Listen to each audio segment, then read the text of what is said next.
የክርስትና ልጅ አሉት? ለክርስትና ልጆት ምን አድርገው ያውቃል? ብዙዎቻችን የክርስትና አባት ወይም የክርስትና እናት የምንሆነው ይሄንን ይዞ የሚመጣውን ኃላፊነት ሳንረዳ ነው። አንድ ሰው የክርስትና አባት ሲሆን የሚጠበቅበት ኃላፊነት አለ፣ ቤተክርስቲያን የምትሰጠው ኃላፊነት ማለት ነው። ይሄንን ኃላፊነት መወጣት ካልቻለ በሰውም በእግዚአብሔር ፊትም የሚያስወቅስ የሚያስጠይቅ ነው። ክርስትና አባትና ክርስትና እናት መስጠት የተጀመረው በዘመነ ሰማዕታት ነው። ገና ከሐዋርያት ቀጥሎ በተነሱት አባቶቻችን ጊዜ ላይ ክርስቲያን መሆን በህግ ደረጃ ወንጀል ሆኖ በሚያስገድልበት በሚያሳስርበት ዘመን ላይ ማለት ነው። ክርስቲያኖች በየዋሻው በየፍሩክታው ተደብቆ በሚኖሩበት በዚያ ጊዜ ላይ ድንገት ወጥቶ አንድ ወላጅ መንገድ ላይ ተይዞ ላይመለስ ይችላል። ልጆቹን በትኖ ሊገደል ይችላል ማለት ነው። ስለዚህ እንደዛ ሆኖ ልጆቹ ወላጅ አልባ ሆነው አሳዳጊ ያጥተው እንዳይቀሩ ከሃይማኖት እንዳይወጡ ሃይማኖት እንዳይቀይሩ ሲባል ኃላፊነት ወስዶ ልጆቹን ሃይማኖት እያስተማረ የሚያሳድግ ወላጆቹ ቢሞቱ እንኳን ደግሞ ወላጆቹን ተክቶ ልጆቹን እንደ ልጅ ወስዶ የሚያሳድግ ሰው ለመሾም ለመመደብ ሲባል ነው የክርስትና እናት የክርስትና አባት የሚባለው ሐሳብ የመጣው ማለት ነው። ስለዚህ ልክ ክርስቲያኖች ታስረው ሲገደሉ ልጆቻቸው ተበትነው ሜዳ ላይ ወድቀው አይቀሩ። የክርስትና እናቶቻቸውና አባቶቻቸው ወደ ቤተሰባቸው ወስደው የራሳቸው ልጅ አድርገው ሃይማኖት እያስተማሩ ያሳድጓቸዋል ማለት ነው። አሁንም ዛሬም በእኛ ጊዜ ላይ የክርስትና እናት የክርስትና አባት ሲሾም ኃላፊነቱ ተመሳሳይ ነው። በዋናነት ያንን ልጅ ሃይማኖት እያስተማሩ ማሳደግ የመጀመሪያው የቤት ስራ ነው። ልጁ ሃይማኖትን እንዲያውቅ እናት አባቱ ስለ ልብሱ ስለ ምግቡ ምናምን ሲጨነቁ እኛ ደግሞ ስለ ሃይማኖቱ ተጨንቀን ቤተክርስቲያንን እንዲያውቃት እንዲማር በስነ ስርዓት እንዲያድግ ምግባርን ሃይማኖትን ተብሎ እንዲያድግ የማድረግ ኃላፊነት ይኖርብናል። በሆነ አጋጣሚ ደግሞ ወላጆቹ በህይወት መኖር ካልቻሉ ከሞቱ ደግሞ ይሄ ልጅ ወላጅ አልባ ሆኖ ሜዳ ወድቆ እንዳይቀር የማሳደግ ኃላፊነትም ጭምር አለብን። ኃላፊነቱ ቀላል አይደለም ማለት ነው። ለዛ ነው ቅድስት ቤተክርስቲያን የክርስትና እናትና አባት ስትሾም እነዚህ የክርስትና ወላጅ ሆነው የሚሾሙ ሰዎች ቃል እንዲገቡ የምታደርግ ልክ ህፃኑን ልጅ ክርስትና ሲነሳ ያ የክርስትና አባቱ ወይም እናቱ የልጁን አውራጣት ይዘው ጸሎት ሃይማኖት ይደግማሉ ወይም ደግሞ ማንኛውም ክርስቲያን ሲጠመቅ ጸሎት ሃይማኖትን ደግሞ ነው የሚጠመቀው። አምናለሁ ብሎ የቤተክርስቲያን ኦሪጂናል ትምህርቷን ወይም ደግሞ የቤተክርስቲያን ዶግማዋ ጸሎት ሃይማኖት ተካቶ ስላለ አምናለሁ ብሎ ማመኑን ገልጦ ነው የሚጠመቀው። ይሄ ህፃን ግን እምነቱን መግለጥ የማይችል ስለሆነ ገና ያንን ህፃን ልጅ ወክለው ክርስትና እናትና ክርስትና አባት ጸሎት ሃይማኖትን ደግመው ከዛ ግን ቢራብ ቢጠማ ላበላው ላጠጣው ላሳድገው ብለው ቃል ገብቶ ልጁን ይቀበላሉ ማለት ነው። የክርስትና ልጃችሁ የክርስትና ቀን ልብስ ከመግዛት ያለፈ ምን አድርጋችሁለት ታውቃላችሁ? ምን ሃይማኖቱ ምን ላይ እንዳለ ምግባሩ ምን ላይ እንዳለ ከእግዚአብሔር ጋር ያለው ግንኙነት ምን እንደሚመስል ቼክ አድርገን እናውቃለን? ይሄን የማድረግ ኃላፊነት አለብን። የክርስትና ወላጆች ሲያረጁ እንደም የክርስትና ልጆች እነዚህ ወላጆቻችን የመንከባከብ የመጦር ግዴታ አለብን፣ ልክ እንደማንኛውም ወላጅ ማለት ነው። የክርስትና አባትና የአበልጅ መሆን የክርስትና አባትና እናት መሆን ዝምድናን ይፈጥራል። ክርስትና አንስቶ የተዛመደ ሰው አይጋባም እርስ በርስ ማለት ነው። ከዛ ባለፈ ግን በቤተክርስቲያን ስርዓት ልጆችን ለቅዱሳን ወይም ለታቦት የክርስትና ልጅ አድርጎ መስጠት አይመከርም፣ ስርዓቱ አይፈቅድም። ግድ ሲሆን ቦታዎቹ ወይም ሁኔታዎች ሳይመቹ ሲቀሩ ብዙ ጊዜ ይሰጣል። ባህል አለን፣ ይሄ ልምድ አለን። ግን ስርዓተ ቤተክርስቲያን አይፈቅድም። የማይፈቅድበት ምክንያት ምንድነው? ቅድም ካነሳነው ዓላማ አንፃር እግዚአብሔር አምላክ ወይም ቅዱሳኑ በአንድም በሌላ መንገድ ይሄ ዓላማ እንዲሳካ ሊያደርጉ ይችላሉ። ግን ደግሞ እኛ የራሳችንን ድርሻ መወጣት ስለሚኖርብን የእኛን ድርሻ ሰልፈን መስጠት ስለሌለብን ማለት ነው ክርስትና የምንሰጠው ለሰዎች ነው። ለምንወደው ሰው ለጓደኛ ምናምን አይደለም የሚሰጠው። የክርስትና ይሄን ኃላፊነት መወጣት ለሚችል ሰው ነው የሚሰጠው እንጂ ሰውን ስለምንወደው የጎረቤታችን ስለሆነ ኃላፊነት ወይ እንደው ዝምድና ስላለብን ውለታ ስላለብን የምንሰጠው ጉዳይ አይደለም ማለት ነውና ይሄ ኃላፊነት ይሄ ዝምድና በጣም ትልቅ ዝምድና ትልቅ ኃላፊነት እንደሆነ ተረድተን በጥንቃቄ ልንወጣው የሚገባው ኃላፊነት ነው ለማለት ወዳለሁ። የልቦናችንን ደጅ በቸርነቱ ይክፈትልን።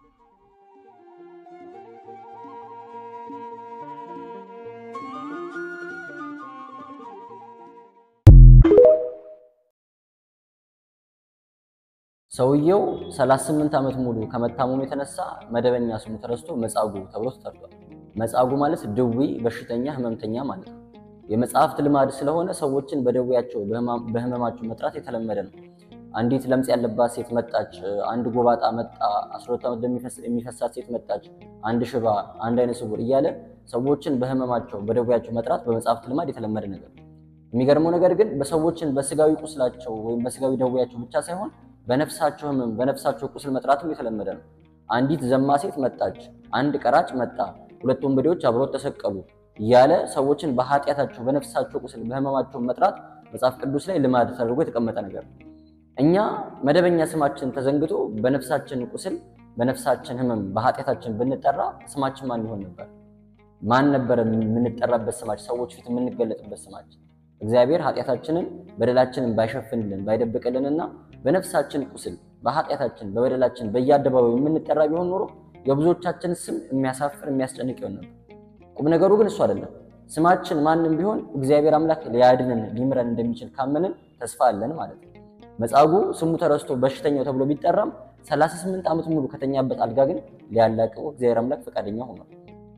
ቀራጭ የነበሩ ሰዎች፣ ዘማውያን የነበሩ ሰዎች፣ ነፍሰ ገዳይ የነበሩ ሰዎች፣ ወንበር የነበሩ ሰዎች ጌታችን ጋር መጥተው ኃጢአትህ ተሰረየችልህ ኃጢአትሽ ተሰረየችልሽ ድነሻል ሲባሉ ሰምተናል 38 ዓመት ያክል 40 ዓመት ያክል 20 ዓመት ያክል 10 ዓመት ያክል ህይወታችን አልወጣ ያለ ህይወታችን የተጣበቀ አልላቀቅ ያልነው በደል ኃጢአት በውስጣችን ቢኖር መጠሪያችን መለያችን ስማችን እስኪመስል ድረስ ከኛ ጋር የተጣበቀ በደል ቢኖርብን እንኳን እግዚአብሔር አምላክ ከዚህ በደል ከዚህ ኃጢአት ሊያላቅቀን አቅም አለው ሊያድነን ይችላል ማለት ነው ከኛ የሚጠበቀው መዳንን መፈለግ ብቻ ነው ጌታችን ዕለት ዕለት ልትድን ትወዳለህ ወይ ብሎ ይጣራል ሳይጠይቀን ሳይጠራን ቀርቶ አያውቅም ቤተክርስቲያን ሄደን ንስሐ ግቡ ስንባል ወደ እግዚአብሔር ተመለሱ ስንባል ጌታችን እየጠየቀን ያለው ለመዳን ትፈልጋላችሁ ወይ ዳኑ ወደኔ ኑ እያለን ነው ማለት ነው ስለዚህ እኛ መዳን መፈለግ ከቻልን ጌታዊ መዳን እፈልጋለሁ ካልነው እሱ ሊያድነን የታመነ አምላክ ስለሆነ ሁሉ ጊዜም ተስፋ ሳንቆርጥ ከመማችን ከበሽታችን እንዲያላቅቀን ራሳችንን ወደ እግዚአብሔር ማቅረብ ያስፈልጋል ማለት ነው እግዚአብሔር አምላክ የልቦናችንን ደጅ በቸርነቱ ይክፈትልን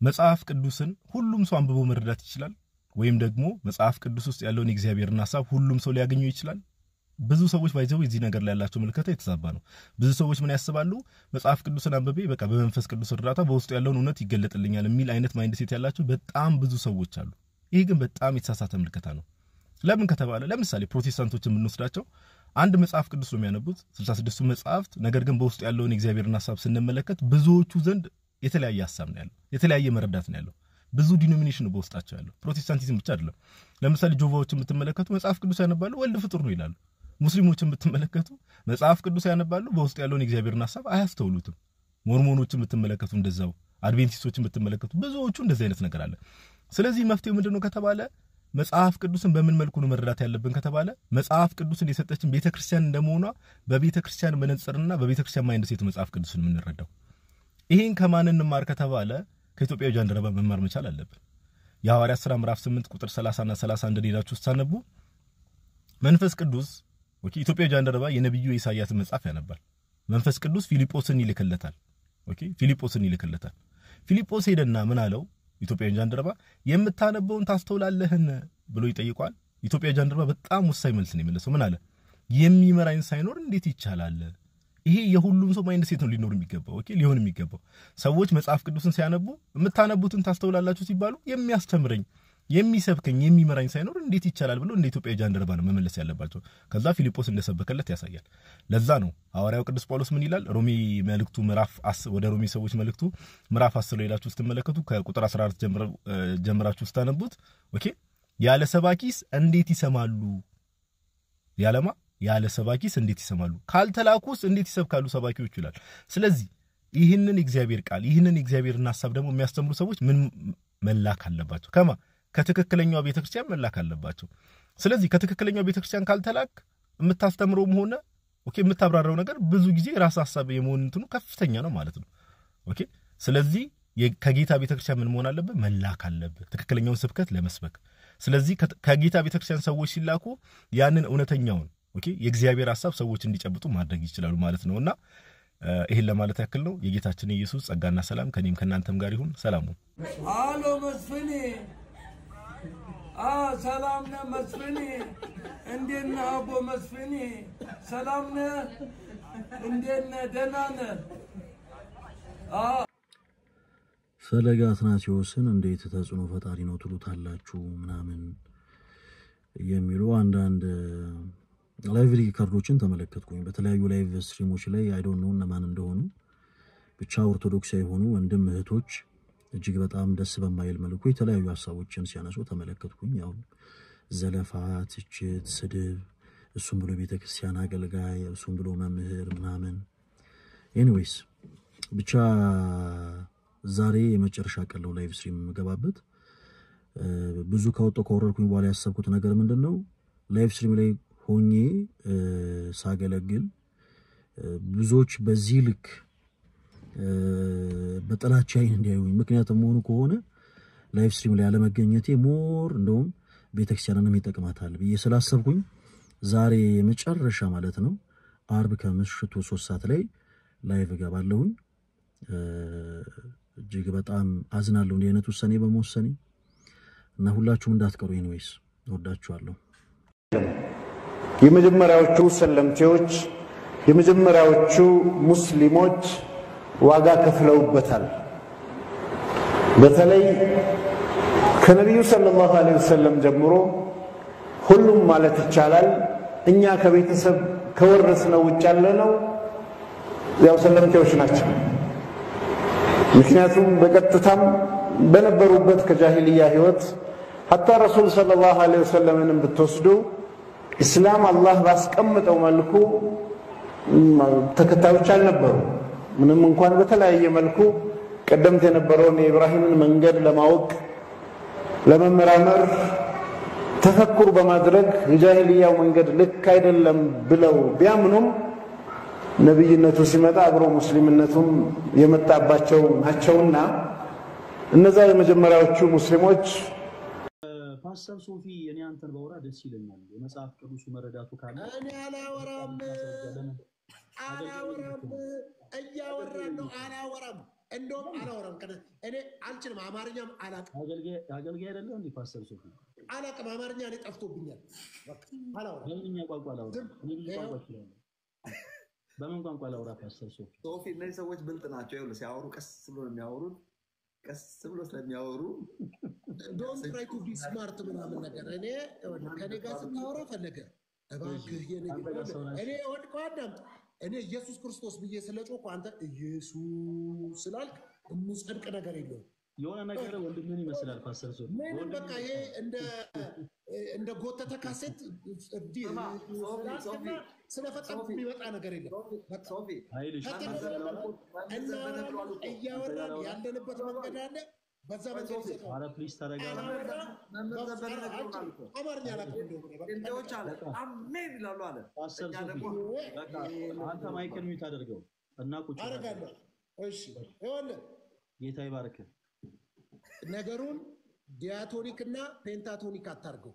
በቃ እናውራ። እያወራን ደና እያወራን ይኸውልህ እስካሁን ይኸውልህ በቃ ማውራት አድርጌ ነው የሚገርም። ማይክል ሚውት አድርገው። ጭራሽ ከነሻርኩ የድሮ ተራው ያንተ ነው። ተራው አይ ነው በቃ እንደዚህ ነጭ ሆታ አያስፈልግም። ማውራት አቅም ያለው ሰው ያወራ። አንተ እኮ ነው የምታስጨዋን እኮ ፈለገ። አንተ እኮ ነው። አረ ይሄ ምን አይነት መንፈስ ነው? አረ እባክህ ፓስተር ሶፊ ራስን ተቆጣጠር። ማይክል ሚውት አድርገው። ከኃይልሽ ጋር እናውራ። ለምንድን ነው ሚውት አድርገው የምትለኝ? እንዴት ለምንድን ነው የምታዘኝ?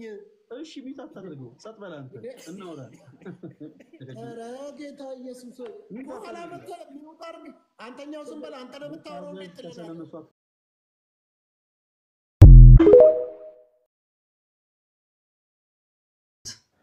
3000 ሰው ተሰብስበው እንደዚህ ነው ውርደት።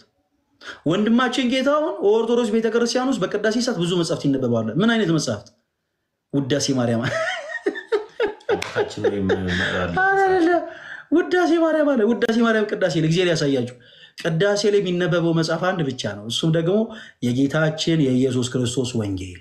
ኦኬ መጽሐፍ ቅዱስ ብቻ ነው የሚነበበው። በአራቱም አቅጣጫ የጌታችን ኢየሱስ ክርስቶስ ቃል የሆነው መጽሐፍ ቅዱስ ይነበባል። ሰራዩ ካህን፣ ንፍቁም ካህን፣ ሊቀ ዲያቆኑም ንፍቁ ዲያቆኑም በአራቱም አቅጣጫ ማለት ነው ወንጌሉ ይሰበካል። ሊቀ ካህኑ ከአራቱ ወንጌላውያን ውስጥ ከማቴዎስ፣ ከማርቆስ፣ ከሉቃስ፣ ከዮሐንስ አንዱን ያነባል። ማን? ሊቀ ካህኑ። ንፍቅ ካህኑ ደግሞ የሐዋርያ ስራን ያነባል። የሐዋርያ ስራን ጸሎቱ በረከቱ በሁላችን ይደርብን ካለ በኋላ የሐዋርያ ስራን ያነባል። እሺ ዲያቆናቱስ መልእክታትን፣ ሊቀ ዲያቆኑ የጳውሎስን መልእክታት ያነባል። ንፍቅ ዲያቆኑ ደግሞ የሌሎችን የተጻፉ መልእክታት በአጠቃላይ ያነባል። በቅዳሴያችን ጊዜ የሚነበበው አንድ መጽሐፍ ቅዱስ ብቻ ነው። ውዳሴ ማርያም ተነቦ አያውቅም በየትኛውም ቅዳሴ ላይ። እኛ ከተፈጠረንም እንደው ከኛም በፊትም ጊዜ ውዳሴ ማርያም ተነቦ አያውቅም። ጌታውን አንደኛ አትቅጠፍ። መቅጠፍ እንደዚህ ያዋርዳል። ይሄው በጣም ነውር ነው መቅጠፍ። ሁለተኛ እኔ በወንድምነት መመክረ ነገር በማታቀው ነገር ገብተህ አትፈትፍት። ሰው በማያቀው ነገር ገብቶ መፈትፈት የለበትም። በማታቀው ነገር ገብተህ አትፈትፈት። ስንጠይቀው ሰምታችኋል። ስለ ኦርቶዶክስ የምታውቀው ነገር አለ? ምንም የሚያውቀው ነገር የለም። ምንም ሳያውቅ ነው እንግዲህ ምንም እውቀቱ ሳይኖሩ ምንም ነገር ሳይረዳ ነው ኦርቶዶክስ ቤተክርስቲያን መታደስ አለባት የሚለው። ጂሰስ ጌታ እኔ ልደተ ቃል እባላለሁ። በእንደነዚህ አይነት ኮንተንት መጥቼ አላቅም። ዛሬ ግን እርዳታችሁን እገዛችሁን እፈልጋለሁ። ምክንያቱም የግሸኗ ማርያም ናት። በዚህ ሰዓት የግሸን ማርያም ጣሪያዎች እያፈሰሱ ነው። ከዘመናት ብዛት ካህናቶቹ አገልግሎትን ማገልገል አልቻሉም። ስለዚህ እጆቿን ዘርግታ የተቀበለቻችሁ ግሸንን እናንተም እጃችሁን ዘርግታችሁ ቤተክርስቲያናችንን እናሳድስ። ስለዚህ ሁላችንም $10 ቻሌንጁን እንቀላቀል። በኢትዮጵያ ብር 1000 በዶላር $10 ከሁላችሁ ይጠበቃል። መውጣት ሲገባ ሰውን ለማደባደብ ያልሆነ ነገር ይዘ የእግዚአብሔርን ስም ለማሰደብ ነው የምትወጣው። ስለዚህ ፓስተር የምትለውን ብቻ ሪሙቭ አድርግ። ከዛ በኋላ ሌላውን መሆን ትችላለህ። እሺ ያልኩኝ እኮ ምን ነው ወጣሽ? ሳላስወጣሽ ትወጫለሽ እንዴ? አትጨርሽም እንዴ? አይ አንዳንድ ሰው እንደው ማዳመጫ የለውም። በቃ ማውሪያ ብቻ ነው የተሰጠው። ይሁን እሺ። እንግዲህ እንዴት አላችሁ? እንዴት ቆይታችኋል? ቆርሳለ ወይ ሳብ